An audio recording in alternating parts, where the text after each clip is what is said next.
This was me attempting to read from the book Post-Neoliberal Economics by Edward Fullbrook and Jamie Morgan. I'm not a very good speaker or a talker, obviously, and this was obviously it's a good skill to have, especially professionally, and this was my attempt and need to work on it.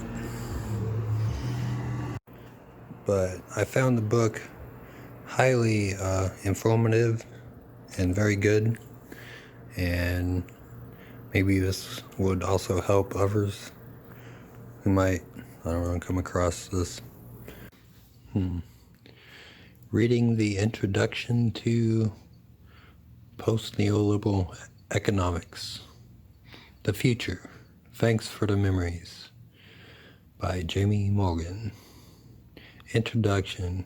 What is neoliberalism, and is there a life after neoliberalism? The broad remit contributors to this collection have been asked to address is the nature of post-neoliberal economics. While post-neoliberal economics does not presuppose a post-neoliberal economy and society, since a discipline can be oppositional, the need for post-neoliberal economics is not just a concern for scholastic failings. It is rather grounded in an urgent need to address a world gone wrong, rather than merely a discipline gone astray. Neoliberalism may be a theory, and the world always exceeds the bounds of any given theory, but equally, neoliberalism is used as a rough and ready referent for an identifiable reality, a reality that is observably in crisis, and where neoliberalism, its features as theory, has played multiple facilitating roles. Over the course of this essay, I'll be using the term neoliberalism as a placeholder along these rough and ready lines, insofar as it can serve as a point of departure to consider possible features. My main subject will ultimately be the need to reconcile post-neoliberal economics to climate emergency and the growing prominence of Green New Deals, GNDs.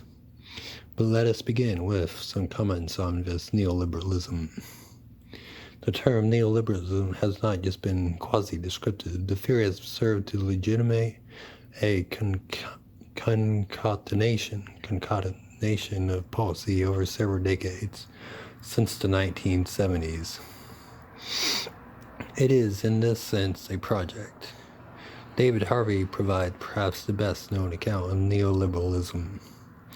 Neoliberalism is, in the first instance, a theory of political economic practices that proposes that human well-being can best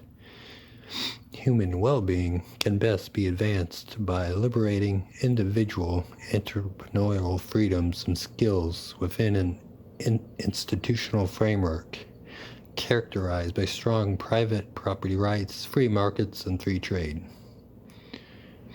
The role of the state is to create and preserve an institutional framework appropriate to such practices.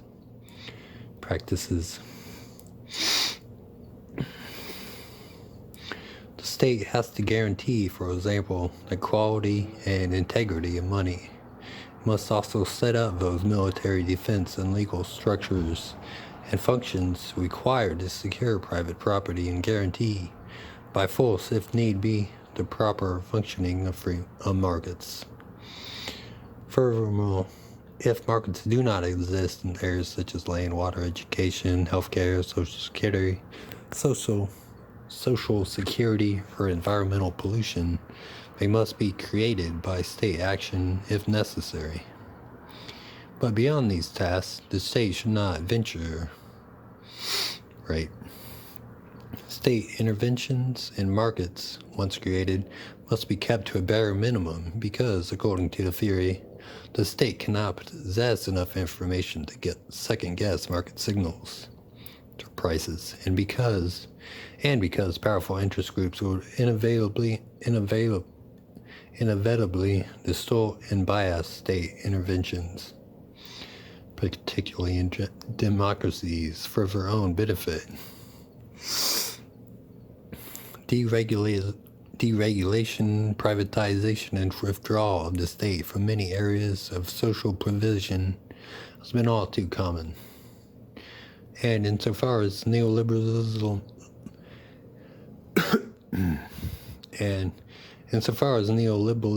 values market exchange as an ethic in itself, capable of acting as a guide to all human action and substituting for all previously held beliefs, it emphasizes the significance of contractual relations in the marketplace. It holds that the social good will be maximized by maximizing the reach and frequency of market transactions, and it seeks to bring all human action into the domain of markets. Harvey, 2005, 2-3, page 2-3. The world, of course, has not stood still since Harvey wrote these words.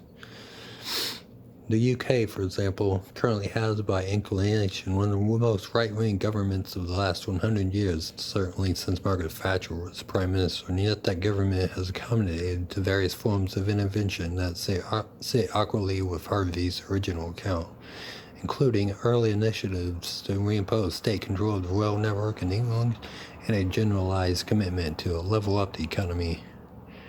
President Biden, meanwhile, recently pronounced trickle-down economics a failure and is seeking to turn the U.S. economy toward the Green New Deal and massive infrastructure investment and welfare reform, with a leading role for the state. Given there is a difference between theory and reality, and given theorists argue that neoliberalism is a project, it would, however, be misrepresentation to suggest proponents of the concept in neoliberalism have a reductive sense of its characteristics. Proponents such as Philip Murawski tend to emphasize that a key feature of neoliberalism has been its variation and opportunistic malleability. Murawski, 2013, proponents of Marxist influenced state theory, and particularly those influenced by the French regulation schools, such as Bob Jessup emphasize, as well as an ideational framework or political capitalism through which, as Murawski also notes, capitalism tends to respond to its own crises, enabling spatio-temporal fixes that perpetuate the accumulation process. Similarly, Jamie Peck argues that as the project spreads, it evolves, hybridizes, and fails forward. This range and flexibility, of course, inevitably leads to the criticism that the term itself becomes meaningless since it becomes a catch-all concept, loose in a pejorative sense rather than referring to meaningful adoptions and evolutions. But for theorists such as Harvey, Jessup, or Peck, the term has always been conditional, critical, and used under advisement, along with various other ways of addressing capitalism. Nothing in their work suggests that it becomes impossible to distinguish a neoliberal and a post-neoliberal world.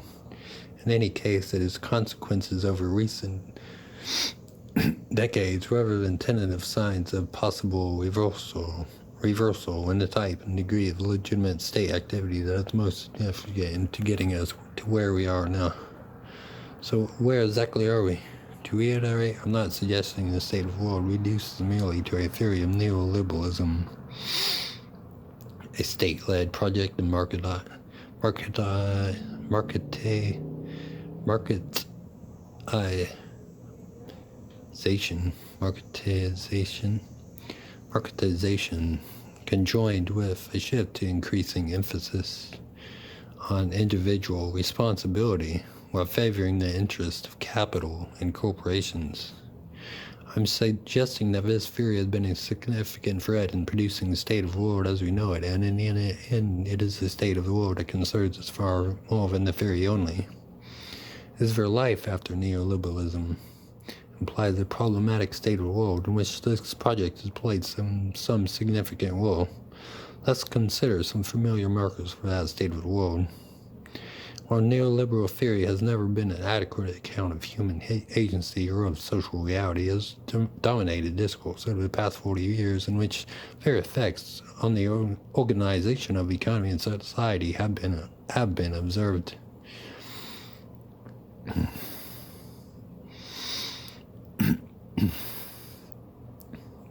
That's right. It has dominated discourse over the past 40 years, in which various effects on the organization of the economy and society have been observed.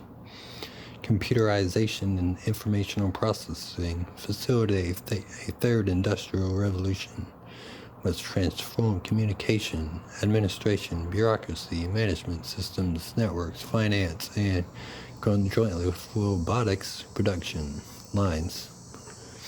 However, while connectivity has grown, market competition has not. At least in any simple sense, this period has been dominated by the emergence of oligopolistic activity from huge multinational enterprises who combine offshoring and outsourcing in complex global value chains.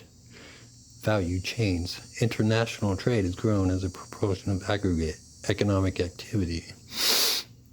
Production processes and labor profiles have become post-Fordist, and ownership has become enmeshed in a broader process of financialization. As finance has grown in scope, scale, complexity, and influence, one might note there are quite different takes on the last 40 years. On the one hand, there's a strand of thinking that suggests the past 40 years has been one of progressive civilizational change. Progressive civilizational change. Yeah, I'm bad now.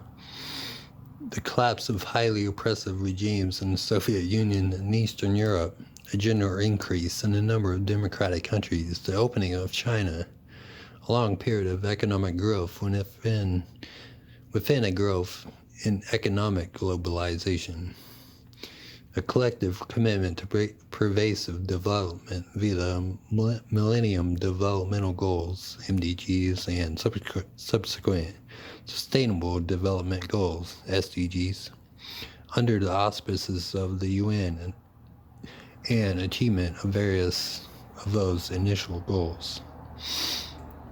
A major decline in extreme poverty, increases in proportions of the world population receiving a primary education, especially girls, growth in access to sanitation, clean water, family planning, and medical services, and so on. From this point of view, overall, the world is bursting with progressive achievements.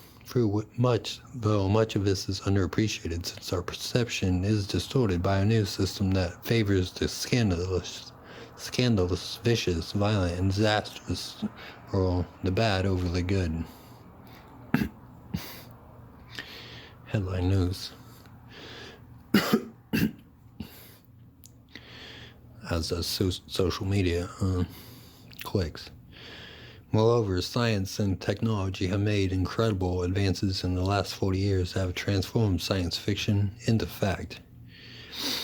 A fabulous array of distractions, entertainments, experience, goods, and services are available, and while instant gratification is a norm of questionable value, it requires a dour distortion of the Protestant ethic to prefer a world without this array of marvels. Though more needs to be said about this. In any case, change has not been merely frivolous. All human knowledge can now be at our fingertips. And that knowledge extends to amazing advancements across the sciences, including medical science, and the latter has, in turn, helped us extend life expectancy, has transformations in farming and nutrition. Moreover, we have not just extended life expectancy, recognition has extended. While there is nothing new about the idea of intrinsic value or dignity of human person human personhood, and thus the case for equality of rights before the law. During the last 40 years, the normative power of this claim has grown cumulatively.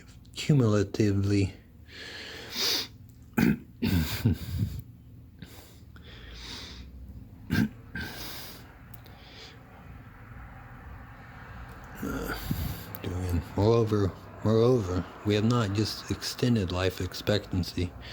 Recognition has extended. Though there is nothing new about the idea of the intrinsic value or dignity of human person, and thus the case for equality of rights before the law. During the last 40 years, the normative power of this claim has grown cumulatively, and ideas to the contrary have become ever more defensive or evasive. I'll bet this too is something about which needs to be said. In any case, it is for all these reasons and various others that there is a strand of thinking, Pinker, 2012, etc., that suggests, as a collective, our species has never been safer, better educated, long-lived, or peaceful, that possible lives are open to us that not even kings could dream of. This leads to the inevitable, on the other hand, that complements any use of the phrase, on the one hand. So, on the other hand, while according to the World Bank, the global economy expanded in value from GDP 9.971 trillion in 1979 to 87.735 trillion in 2019, the rate of economic growth has slowed compared to the prior post-World War II period in both the global north and global south, especially if China is taken as a separate distorting case. Moreover, reference to global north and global south serves to highlight that development has been uneven and discriminatory. As the work of Robert Ray, Jason Hickel, and various others indicates, few countries have transitioned into the upper echelons of wealthy countries, just a handful, mainly in East Asia, among more than 190 UN members. The overall relation between the global north and global south, though beginning earlier than the neoliberal period, has seen a transfer of wealth from poor to richer countries, etc., 2021. There's a manifest structural divide that tends to keep some places poor than others, and development as catch-up is illusory. Wade, 2020, Hickel, 2017. Those places that have become manifestly wealthier have all had exploitable special circumstances combined with some form of developmental policy that bears little resemblance to the prescriptions of neoliberalism. Literally, it's called economics of free movement of capital and exploitation of comparative advantage within free markets. In any case, while it is important not to denigrate the difference that even small changes make in situations of extreme poverty, Millennium Developmental Goals represent an astronomically low bar for development achievements when one considers systematic efforts within a Washington consensus context, such as the withdrawal from constructive structural reform to land ownership, etc., and replacement by destructive structural oppression, monetary and fiscal, where conditionality has been imposed over the post-neoliberal period. The Washington consensus may have been modified in recent years, but there's more continuity than just disjunction. This is also the case for the Sustainable Developmental Goals. The SDGs have emerged in a period where there is growing recognition of a planetary crunch point produced by the form and trajectory of economies, and yet the SDGs essentially prescribe more of the same, built around growth, technological fixes, education, and human capital, without fundamentally questioning the structuring of the system itself. I added itself. If one considers the form and trajectory of economies, then economic growth over the last 40 years in the global north has involved the diversification of consumption, a general increase in the proportion of final consumption as a constituent of economic value, and a growing significance of consumer goods and services in economic activity. Concomitantly, employment has transitioned into retail, leisure, tourism, and hospitality, distribution, cultural goods, including digital components such as gaming, construction, and services, especially financial services. Notably, wages and incomes have slowed, and wages are a smaller proportion of larger economies, but this is generally combined with greater levels of imports for consumer goods, matching the growth of international trade as a proportion of total economic value on a global scale. As such, importation of consumer goods and also some foodstuffs from industrial farming produced at lower costs have partially underpinned growing consumption. For example, despite slowdowns in wages and incomes, the global north consumes per capita more clothes annually than in the past and buys more food, but both for smaller proportions of income than in the 1970s.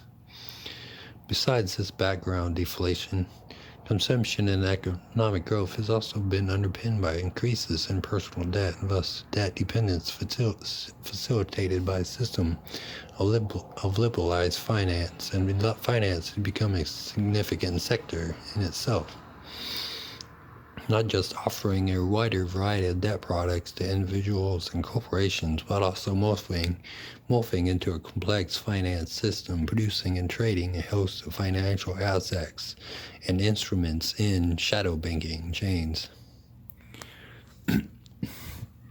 For critics of neoliberalism, from the point of view of neoliberalism as a project, however, the real significance of all of this is as a politicized spatial fix of capital accumulation.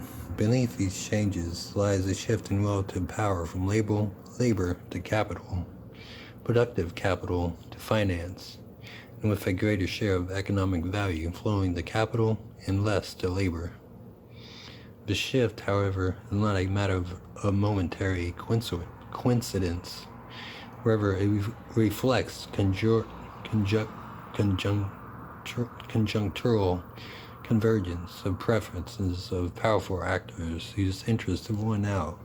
This is reflected in an array of systematic features built into globally and regionally powerful organizations and institutions, from the WTO, the IMF, the World Bank, to the EU, with its single market and sub-sectoral Eurozone, etc.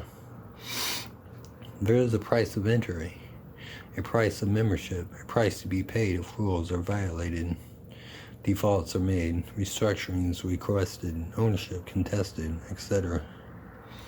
And while it is important not to suggest the global South is homogeneous or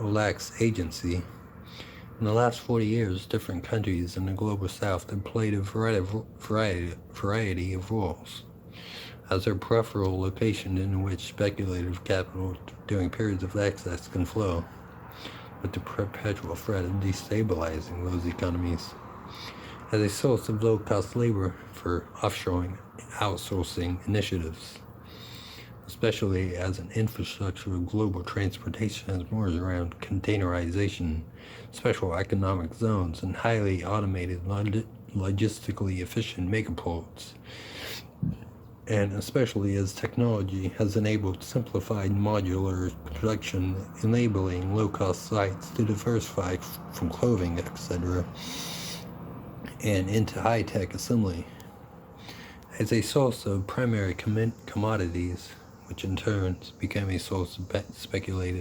speculative activity for hosts of financial organizations, fueling industrialization and urbanization as a site to process or just dump the waste products of the world, the ilk of wealth that is otherwise given positive economic value in our curious system of accounting, despite the concept of negative externalities. And finally, as a set of emerging consumer markets. From the point of view of neoliberalism as a project, then, this spatial fix has provided the latest manifestation of capitalism's intrinsic need to grow intensively and extensively, and one that does not need to be Marxist to note that Marx and Engels described this pre-epic globalizing feature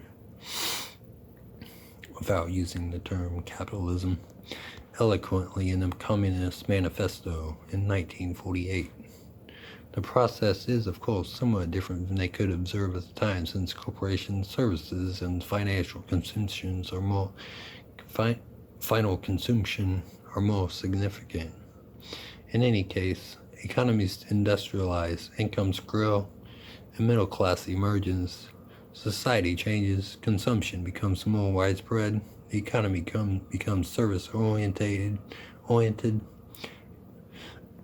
and under the auspices of corporations, governments, and supranational organizations, industrialization is shifted to other countries.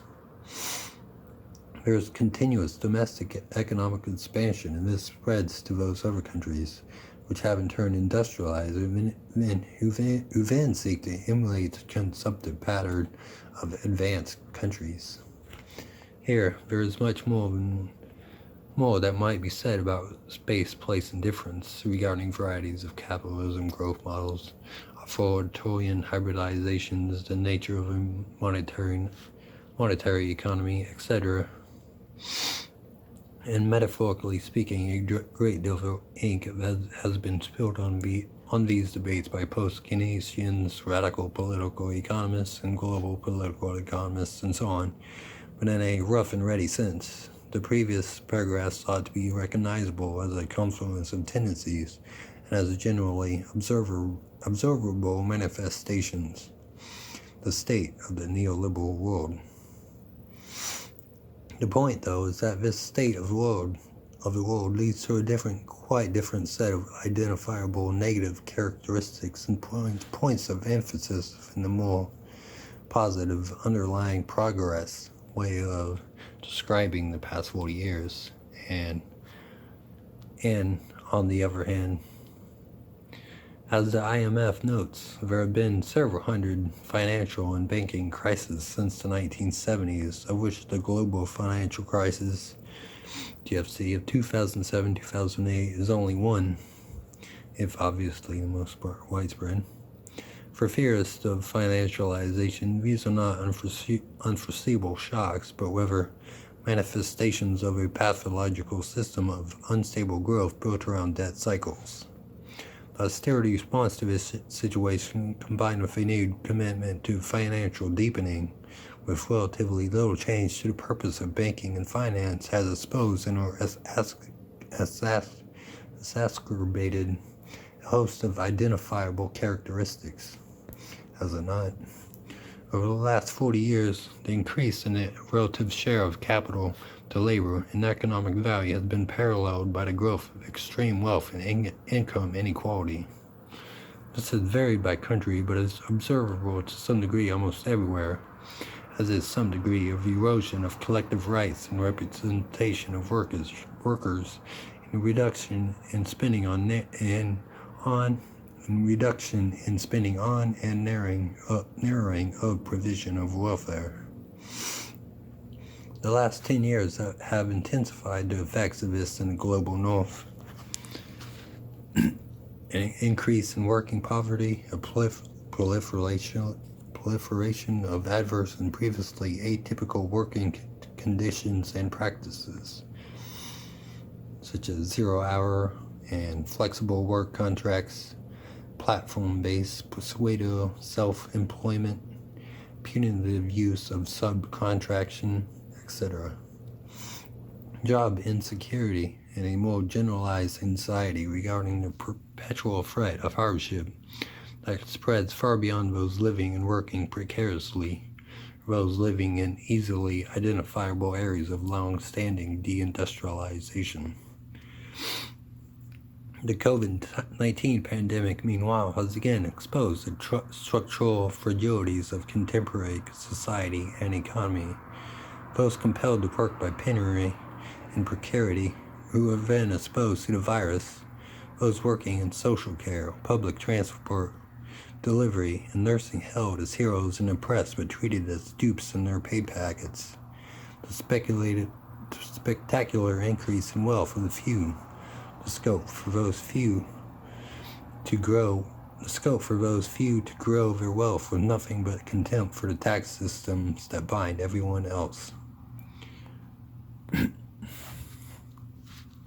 A world gone wrong. Clearly, if one compares the strand of thinking that highlights the positives of the last 40 years and that which highlights the negatives, they are not discussing different worlds. Wherever they have different emphases, in the negative to state the obvious takes a critical stance, whereas the positive tends to implicitly work within the limits of the system as is. Importantly, though, criticism is not news from nowhere. It is not free floating. Rather, it is rooted in proposed explanatory mechanisms or sets of structural relations with tenant powers and potentials, which become ways of acting that ingrain tendencies and consequences. So we have made amazing progress in some forms of science and technology, but this created possibilities and worlds, but we have done so in a system where we do not just use these techs and their offspring, we consume them, and we do so in a system of consumerism.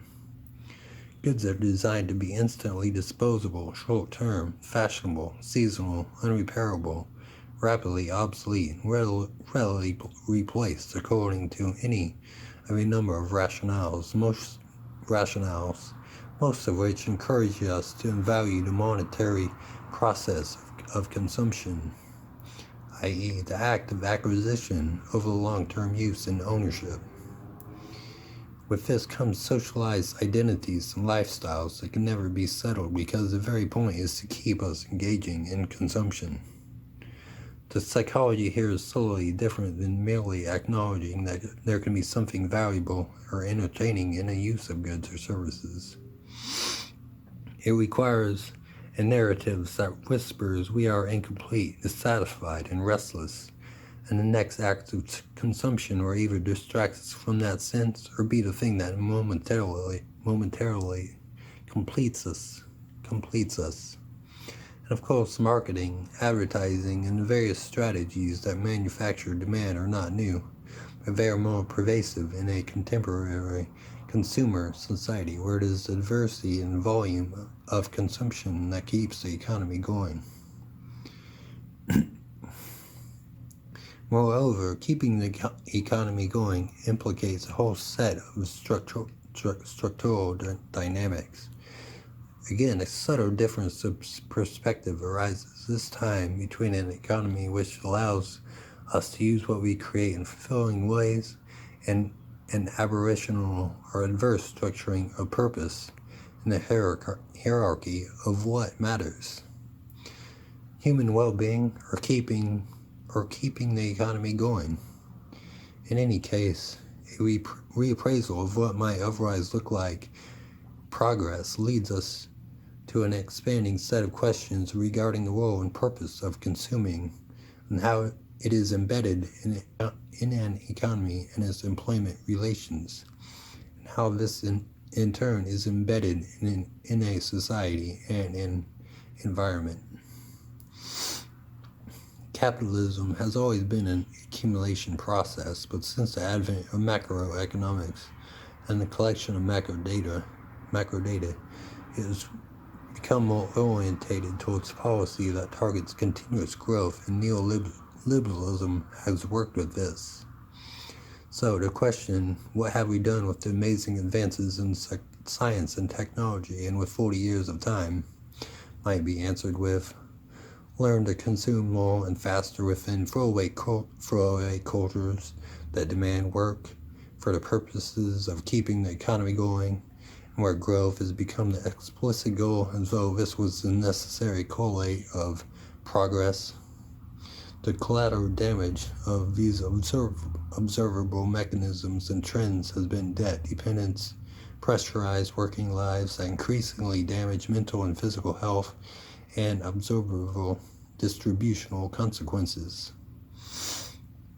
As numerous data sources indicate, the vast majority of increases in economic value have been captured by a few well-positioned corporations and persons. Concomitantly, in social economic terms, the GFC and its aftermath have seemingly intensified a longer trend decline in social mobility. And this has occurred across the OECD and is most observable as an intergenerational decline. The OECD, you can generally think of it as the most developed countries. So for critics of neoliberalism, looking at the state of the world is to see a rigged system, one which genuflects to aspiration and hard work, and valorizes wealth creation while enabling opportunistic wealth capture, one that privileges the few among the many in the global north, and then the global north over the global south.